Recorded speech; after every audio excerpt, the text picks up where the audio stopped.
Subscribe to our YouTube channel and press the bell icon to get the latest updates.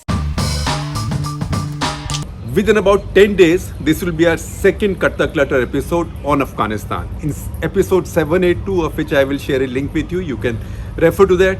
But before I go further, let me remind you that July 9, we started our membership plan, YouTube membership plan. There's a bunch of benefits, including the fact that when you respond to a video done by any of us, we will answer your questions or whatever you are saying personally. No bot will talk to you. We will all talk to you personally, I myself too.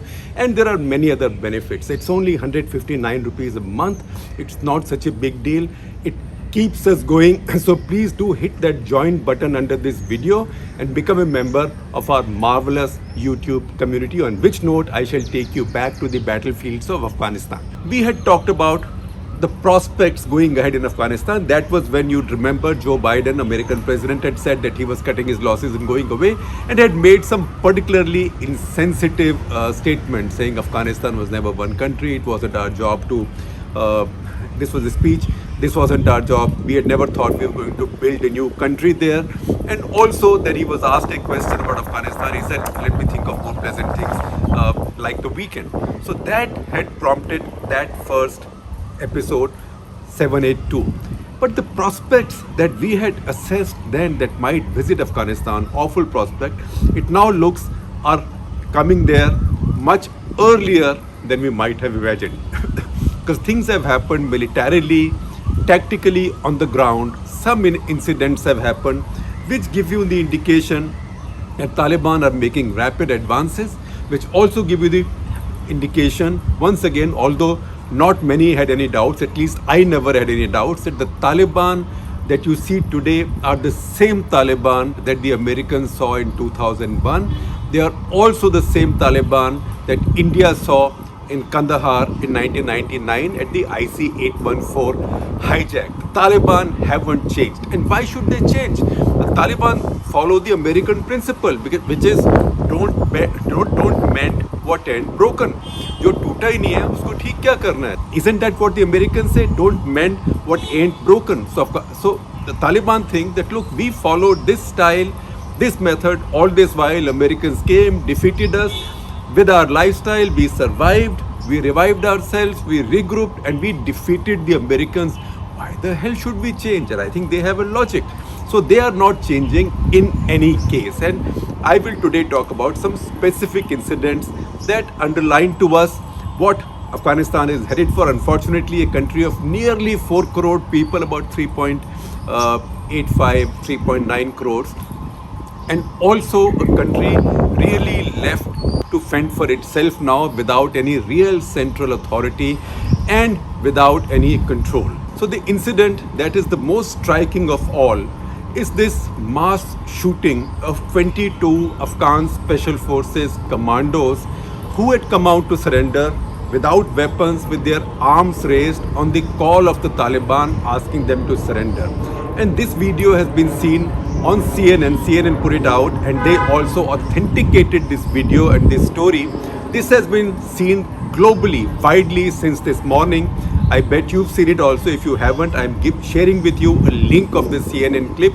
So please check it out. I will use some screenshots on this video that you can see. We can't use the video because we don't have the copyright to it. Now, this is quite a stark picture. That 22 commandos, special forces, American trained. One of them actually was the son of a serving Afghan general. He had spent 2 years training in America, and next month he was to marry his American fiancée. His name was Soraz Azimi and his father's name is General Hazim Azimi. So these commandos hear the call, and you can hear it on the video, hear the call from the Taliban who've surrounded them, shouting, surrender commandos, surrender. And where did this happen? Look at this map of Afghanistan. In that map, say on the west, like northwest. So go northwest. So if this is north, so sort of northwest is somewhere here on the border with Turkmenistan. Afghanistan border, Turkmenistan, Uzbekistan, Tajikistan, then China, and then Pakistan, technically India, and Iran on the other side, etc. So this is close to the border with Turkmenistan, a place called Daulatabad. So Daulatabad is where this incident takes place. These commandos come out without weapons and they are shot, and then you hear other things on that video, and things are bystanders talking. So one bystander is heard saying in local language, "Don't shoot them, don't shoot them, I beg you, don't shoot them." But they are shot nevertheless. And CNN story, which again I'm sharing with you, detailed story, talking to many people who watched this, who were hiding in their shops or their homes and watching through windows and holes. They say that there was no remorse shown. In fact, even in this video, if you really enhance the audio, you can hear these Taliban saying, take everything off their bodies, remove their body armor, right? They're stripping those bodies. It's a terrible treatment of the bodies also, but more importantly, this is a massacre of prisoners of war. It is a war crime as well, but then that is the way the Taliban have fought this war. That is the lifestyle the Taliban lived, and that is where, frankly, there is very little difference between the Taliban and the ISIS. And no surprise that the Taliban spokesman in this case has told the CNN and other people that, look, we never killed these people are still in our custody. That is something that the Afghan government denies. They said those are definitely dead. And in fact, even this one commando's father, the General Azimi, has also been quoted to say that my son has died. Taliban are claiming, no, they haven't died, they are still in our custody. And this is a propaganda video, and that the Afghan government is using a propaganda video made out of one similar excess committed by the ISIS, by Daesh. The Taliban pretend to oppose ISIS. So they say this was done by those terrible fellows of Daesh or ISIS. That video is being used to malign us. Now what happened with these commandos? Now the story goes that the town of Daulatabad, which looks like a large town in the province of Faryab, that town was under siege by the Taliban. And the Afghan military lifted these commandos into that town to protect the town. Now, first of all, this move militarily was a tactical disaster. You don't spend special forces, that too in small groups. This is half a platoon. Small groups to go and defend a town. You send special forces to carry out a special task, not to defend a large place, because for that then you need a lot of forces, a lot of ammunition, you need air cover. So there was no air cover. These were obviously very well trained, American trained soldiers. Special forces, Afghan army has 11,000 strong special forces. They are top quality. But you can't use them like normal infantry, because if you use them like normal infantry in a defensive role, then they have to be the size of normal infantry in a defensive role. You can't send 20 odd people to go and defend a built-up area, a city, an inhabited area against an enemy who outnumbers you greatly and who also has unlimited amounts of ammunition, because at some point you will run short of ammunition. These commandos also had run short of ammunition. They had been calling for help. They'd been calling for air cover, but they never got it. That is also what General Azimi says, that his son also kept calling for air cover, but never got air cover. Now this tells you the situation also in Afghanistan, that the central authority, the governments there, Ghani government, they control Kabul, they control all the big cities. But they are now losing their control over the battlefield in the countryside more rapidly than had been imagined. That's why these fellows were left to their own devices. And there have been many other stories of surrenders in many other places. Taliban, of course, say that this was also one of those surrenders, and government is using this propaganda film just to dissuade other Afghan soldiers from surrendering. But no, that is not what happened in this case. Now, even the Afghan National Security Advisor, who's Hamdullah Mohib, he's also said that, look, this happened because of the lack of air support. Our troops, wherever they are, they need air support. So once again, this was a tactical disaster. This also came out. The incident happened on 16 June, but this has also come out today at a time exactly timed with the moment when General Austin Miller, the commander in Afghanistan, handed over command to the CENTCOM commander, Central Command Commander, General Kenneth McKenzie. That was more a symbolic thing to do. That means the Americans are now gone. There are a few of them left in Kabul and some places, and there are more vitally a lot of American contractors which are helping Afghanistan run their military, especially the Air Force, and we'll talk about some of that now. So in this place, Daulatabad, where the Taliban have taken over, reports say that, as I told you just a minute back, new Taliban or the old Taliban, nothing has changed. So they have put a ban on girls going to school. They have also said no woman can go to the market unless accompanied by a man. So back to where Afghanistan was. Now, besides this, I mean, while you see all this developing all over Afghanistan, Kandahar, outside Kandahar, there is so much pressure from the Taliban that even government of India has now vacated its consulate. That's the last consulate they would have wanted to vacate. But they sent a plane, they sent a C-17, and you can imagine this military plane can't fly over Pakistan, so must have gone over Iran and then gone sort of at a safe distance from Pakistani airspace into Kandahar to evacuate these people. Note the irony in that.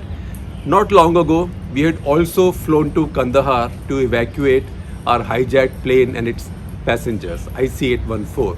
So Kandahar is where government of India decided to close its consulate, evacuate its people. That again is an admission of the fact, an indication of the fact that things are getting much worse, much faster than what we might have imagined. Similar scenes are developing around other urban areas because the Taliban tactics is to go and control access to these cities. They know that cities can be defended as long as defenders have the will to defend them. But they will now choke these cities, they will fight in other areas, they'll carry out small surrenders, they'll massacre prisoners like this to create a situation where the defenders lose their will. Because unless the defenders lose their will, they'll be back to where they were, say in Najibullah's times in the past.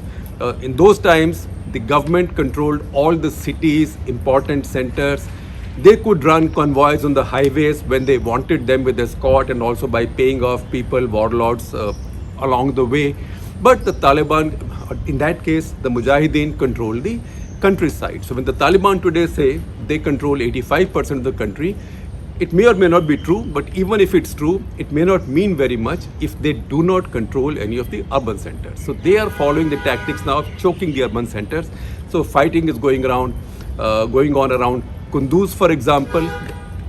These are all crucial choke points in Afghanistan. Look at the map. Afghanistan has very few urban centers and large, vast countryside, very thinly populated. Already because of this fighting, tens of thousands of families are now leaving and a fresh influx of refugees is taking place in Pakistan, a little bit in Tajikistan, and probably in Iran and Turkmenistan as well. So the country is on fire. Now, alongside this, I read something else, and this is also a big report in Reuters, plus elsewhere. I would also recommend to you to, if you are interested in Afghanistan, follow Long War Journal. Now, Long War Journal is an organization in Washington, D.C. It is linked to a conservative think tank, Defense of Democracies in Washington, D.C.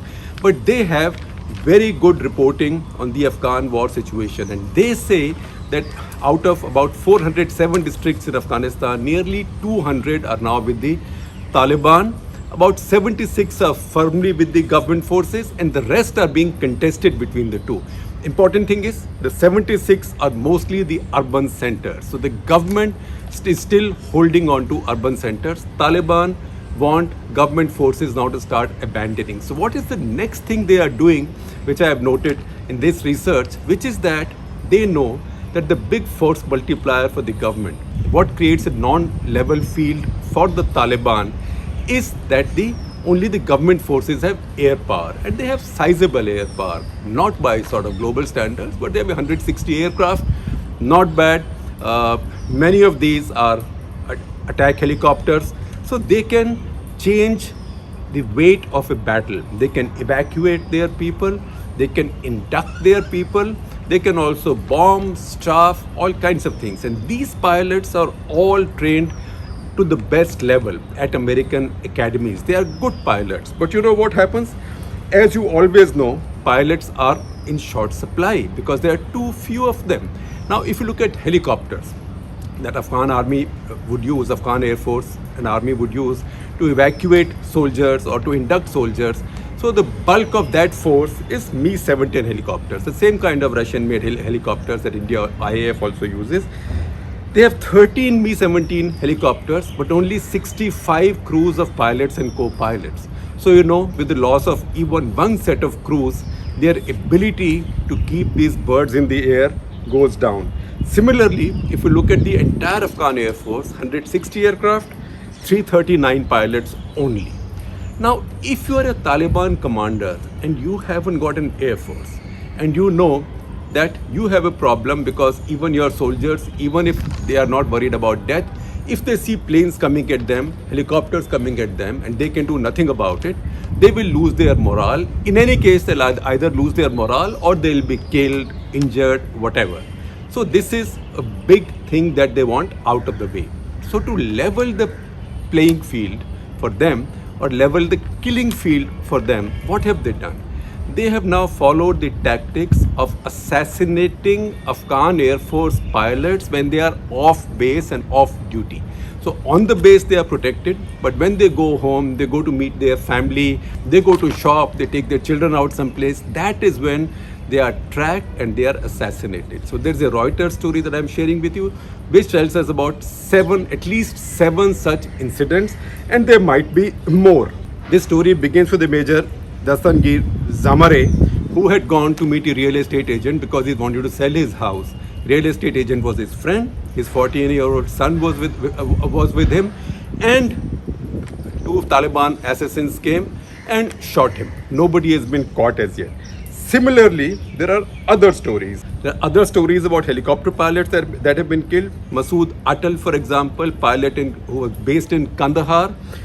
He was bringing some stuff for his mother in his car, and he had received threatening calls. And he had told his officers, his bosses, that look, I need security, I need a bulletproof car. They said, you're too scared, don't worry about this. He was coming home, two motorcyclists accosted him, put 11 bullets into him. He died. And you know, you want to understand the tragedy of Afghanistan? He was the fifth child his parents lost to this war. The other four they lost as far back as in 1984, when they were just in their village, and a rocket fired by the Mujahideen then accidentally fell outside the school to which their children used to go, and their three daughters and one son died then. One son had grown up, had become a helicopter pilot. He died now. So this is what's going on, because the big differentiator right now between the Afghan forces and the Taliban is air power. I told you that they have about 13 Mi-17 helicopters only. They also have a bunch of Black Hawk, American Black Hawk helicopters. They also have a bunch of American C-130 transport aircraft. They also have A-29 Super Tucanos light attack aircraft. You will see the pictures. Also AC-208 Eliminator, that's also for attack. And MD-530 helicopters. But you know what? The trick there is, the problem is that while the pilots are trained to fly these, Afghanistan still does not have the ability, technical or manpower ability, to maintain them. So their maintenance, spares, ammunition, everything has to come from America. And that is being done by American contractors. Now, for how long will these American contractors hang around? That is the question. The chances are that at some point they will also cut their losses, because why should they risk their lives? Because nobody trusts the Taliban. And that is why this targeting of pilots has worked. In fact, I also see the story, and you will see the picture of Afghanistan's first woman pilot of fixed-wing aircraft, Nilofer Rahmani. She left the country in 2018 itself because she got so many threats. One, because she was flying for the Air Force, and second, because she was a woman and flying. So she's now in America. In fact, she's training in Florida to be a flight instructor now. So that is the tragedy of Afghanistan. And this rapidly developing tactical situation tells us that things are going to get much worse before they get better, if they at all get better.